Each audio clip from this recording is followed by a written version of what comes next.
নমস্কার সবাইকে। আশা করি সবাই ভালো আছেন। যারা আমাকে চেনেন তাদের কাছে নতুন করে পরিচয় দেওয়ার দরকার নেই। তবে এখানে অনেকেই আছেন যারা আমাকে চেনেন না। তাদের কাছে নিজের একটু পরিচয় দিয়ে দিই। আমি হলাম অনুশ্রী।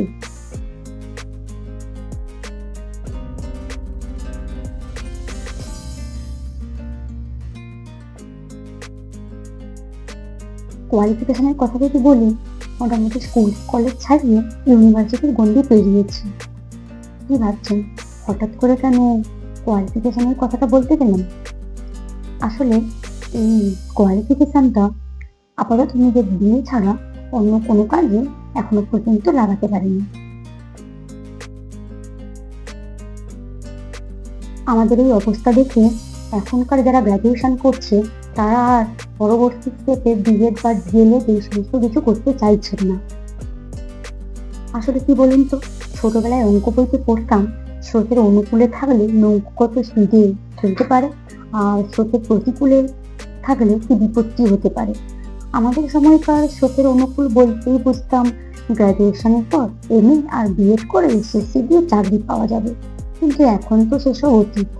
যাই হোক, এখনকার স্রোতের অনুকূলতা বলতেই যা সবাই বোঝে সেটা হলো নার্সিং বা মেডিকেল লাইনের কিছু কোর্স। তবে আমাদের মতো যারা জেনারেল লাইনে পড়েছেন এবং আর্টসের স্টুডেন্ট, তাদের ক্ষেত্রে বলবো, আপনারা যদি গ্র্যাজুয়েশনের পরে আর বিএড বা ডিএলএড এই সমস্ত কিছু করতে না চান এবং চাকরিটা ভীষণ দরকারি মনে হয়, তো সেক্ষেত্রে কিছু প্রফেশনাল কোর্স করে নিতেই পারেন। আপনার যদি গ্র্যাজুয়েশন করা হয়ে থাকে তো সেক্ষেত্রে নিজের চাকরির পরীক্ষার প্রস্তুতির পাশাপাশি লাইব্রেরি সায়েন্সে ব্যাচেলার ডিগ্রি এবং তারপরে মাস্টার ডিগ্রি করে নিতে পারেন। এটা একটা প্রফেশনাল কোর্স। তো সেক্ষেত্রে কোনো কলেজ হোক, স্কুল হোক, সেখানে চাকরি পাওয়ার সুযোগ থাকে।